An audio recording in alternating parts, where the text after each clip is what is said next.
Good morning, welcome back. It's Friday, April 17th. Welcome to today's Trading Education Blog's game plan. I just wanted to start out with the trade from yesterday. I think it's important to do a recap. It's one thing to make calls and then not go back and review them. I mean, the entire point to doing this is so we all learn from each other and set ourselves up with high probability trading. I mean, that's really what we're all looking for. I had a discussion yesterday with somebody who was having a hard time understanding that you're not supposed to be judging the results of your strategy on a trade-by-trade basis. You're supposed to be judging your execution of your trading plan from a trade-by-trade basis, which should translate into long-term success if you have an edge, and you should be judging your strategy over the long term, which is the entire point of probability. You know, high probability trading doesn't mean every trade. It means that there's going to be a distribution of wins and losses, profitable trades and unprofitable trades, and your goal is to be flawless on a trade-by-trade basis, but judge the results over a longer-term basis. And that's essentially how you also want to attack how you set up your trades going into the position. So the questions that I had yesterday, and I was pretty explicit in it, that earnings yesterday in Goldman Sachs would not be the proper trade to make if it was a higher opening. If it was a lower opening and good earnings, it would have been a little bit of profit taking, looking for a spot to buy, which is actually what we got in the afternoon. So I just want to clarify what we're looking at. The chart on the left here is a daily chart, which set up my do not buy Goldman Sachs on a higher opening. And again, I was very specific on a higher opening, and then ultimately what ended up happening after we bottomed out.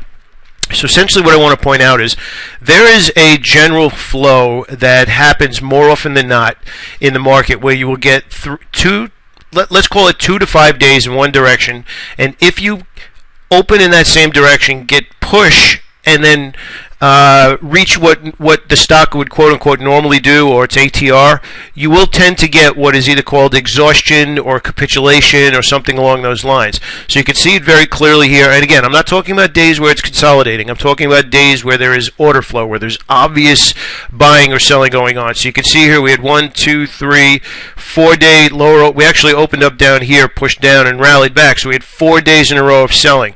Then we had 3 days in a row of buying and then selling. Here's the key of what I'm talking about, though. We had a very large trend day, and then we had roughly 1, 2, 3, 4, 5, 6, 7, 8 days in a row of higher highs and higher lows. I don't care what the stock is. That's a lot of buying, or in this case buying and selling pressure that must be sustained over a significant period of time. And this is almost 2 weeks worth of buying. That's a lot. I don't care who it is. You have to take a break at some point and ultimately get to where you're going to not stop pushing the stock up on yourself, and you have to start to accumulate a position, take a break, let the stock settle in, and then look to do it again. So 8 days in a row, earnings and a higher opening did not set up a high probability buy on a higher opening. And that was why we were very, very explicit yesterday in saying not to buy a higher opening. You have to factor in the previous price action and where the stock is coming from, or where it's not coming from. Quite honestly, if the stock is consolidating and doing nothing, that should lead to an expansion in volatility. So you need to know that very, very clear pattern in price action. Consolidation leads to an expansion in volatility. An expansion in volatility eventually exhausts itself, and then depending on where the stock opens the next day, you should be able to forecast with relative certainty where you think the stock is going to trade on the open compared to what it's done recently. So it was actually and I hate to say this, actually I don't hate to say it this way, it comes from experience. It was a fairly obvious do not buy this morning, a fairly obvious one. And the reason two reasons I'm bringing it up significantly is, number one is that was very obvious in Goldman Sachs. We have a similar trade this morning setting up in Schlumberger. Now we're actually trading higher at Schlumberger in the open, but look at what's going on here over the last, let's call it the last month, actually. Now, if we zoom out a little bit longer, you can clearly see a couple of things happening here. This level here was a significant breakout, pushed above the breakout and paused. That's a phenomenally technical, perfect pause after a breakout. And then we zoom out a little bit here, and we actually have resistance level that we pushed in. So this gap area had to be filled, which obviously you can see now. But look at all this price action that we have to get through. So the point that I'm making here is yesterday was not as obvious as the Goldman Sachs one, where we were up significantly and well bid a whole bunch of days in a row. However, Schlumberger is opening higher this morning. After all of this, basically a move from 79 to, let's call it 93. So $14 over this period. Not a lot in one blatant move, and not a lot of bigger green candles, and we did have this pause here. If we open higher today, the odds of us going sideways are pretty good. If we go sideways and then open higher on Monday, it's probably a short sale, or at the very least profit taking. So even if you're not looking to short sell the stock into this gap here, which we're going to open up just slightly above that, it's exhausting itself. There's only so much buying and selling pressure without a significant catalyst. Yes, it had earnings, I get that. However, there is still a limited amount where somebody's going to say, I'm just going to keep buying like crazy or selling like crazy, which is going to alert everybody on the planet to what I'm doing, and they're going to end up doing it with me, and I'm going to get crappier prices. So at some point, the buying and selling subsides, takes a break, exactly like it did here, after significant moves. So the entire point of what I'm trying to get across here is you can't trade in a vacuum of what a stock is doing that particular day if you plan on scaling up and trading bigger and quite honestly anticipating what's going to happen on the open. So many traders have this problem where they're like, I have to let the dust settle on the open and that kind of stuff. Bull.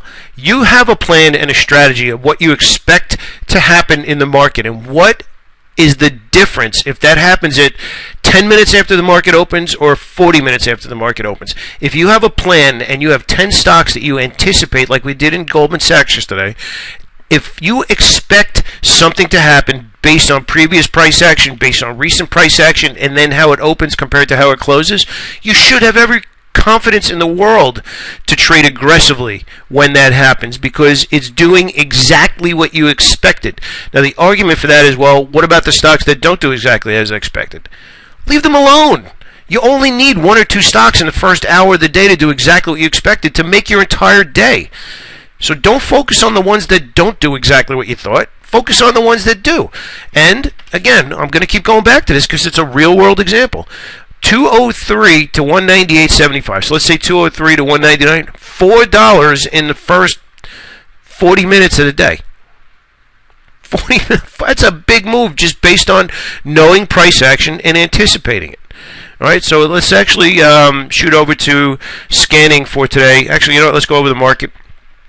You can see clearly here we actually drew a trend line on the SPYs here, and it looked like the trend line was holding on this reversal day, but now we gapped up and we're holding above it. But God, the part that I really don't like is look at all this intraday indecision. I mean, with these small-bodied candles, that's a lot of frustrated trading. Look at the end of the day here. That is driving a lot of traders batty right now, where you're not getting the consistency from high to low or from low to high on a regular basis. And look, I mean, you could see it. We're clearly trading in a trading range for a while, and it's making it a much more stock-specific market. And you know, I get emails and blog posts and that kind of thing. Oh, I don't watch the market. Well, if you don't watch the market, you're not trading the complete picture. And I understand you're trading the stock, but you still need to understand what's going on. And I'm going to tell you why in a big way. You need to understand when you should be sizing up.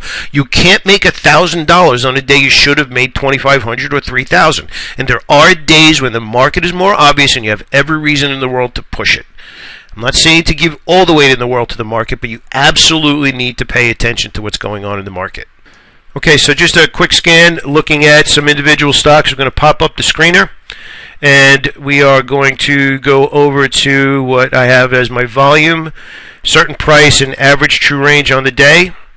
And you can see here, let me just pull it over just a little, pulled up 90 stocks that match that criteria. And as we said before, the market still, you know, look, it's above every reference point you could think of.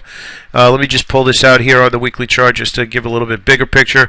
So you can see there's not really any reason to be short, honestly, other than a stock intraday or a news play like we just discussed in Goldman Sachs, which again, that's a whole different trading scenario. Maybe we'll get into that in a future video. But what we want to do is we want to first and foremost go to stocks that are trading with the market. So we're just going to use the 20-period simple moving average, and we are going to also add into that equation change from the open, and we're going to go up 2%. So out of the 90-something stocks, we actually now have only 5. MBLY was one that we were discussing quite a bit last couple of days in our Facebook group. You definitely want to get in there for that. Netflix obviously on the earnings as well. And what do we got going on here? AMT looks like it's about to break a downtrend, but again, I can't stress this enough. Let me just pull this up on the other chart here. I'm going to zoom out a little bit. And let's draw the trend line. That's still a downtrend, okay? Despite the fact that it had a good day yesterday, that's still a downtrend. That is not a high probability long. Maybe intraday you could decide you're a scalper or a momentum trader on a short-term basis, but that is not a bullish bias where you could look at that and say, wow, institutional order flow is clearly long in this stock, and I want to be involved. That's not what you're seeing there. Okay, now in a longer time frame, yeah, if you're investing or holding stocks over a much, much longer time frame. But the most recent price action, which this is almost 6 months worth of price action, 5 or 6 months. 5 or 6 months, we're in a downtrend to doing nothing. We're not investing. We're not looking at, yeah, okay, I could look 3 years. We're in an uptrend for 3 years. Yeah, that's great. But I'm not trading to hold the stock for 3 years. Maybe I'm holding it for 2 hours or 2 weeks. Okay? Right now, it's in a downtrend. Period. All right? Let's see, Philip Morris, nice gap yesterday. Actually, look at that. That chart and this one actually looks very similar. This is a little different. It finally popped through, but what's going on here? One day does not completely turn around a trend. You want obvious order flow, and you want to buy in the middle of that obvious order flow. You don't want to start. All right, so we got some pretty lean pickings here today. Other than what we're looking at right now. So we have a couple of earnings coming out today, but I just wanted to make sure that we set up a game plan based on how aggressive we plan to be on the open. I think it's very, very important, and it might, if you haven't done it before, it's crucially important for you to understand that you have every reason in the world to forecast what you think is going to happen on the open and plan for it and trade the stocks that do exactly what you expected.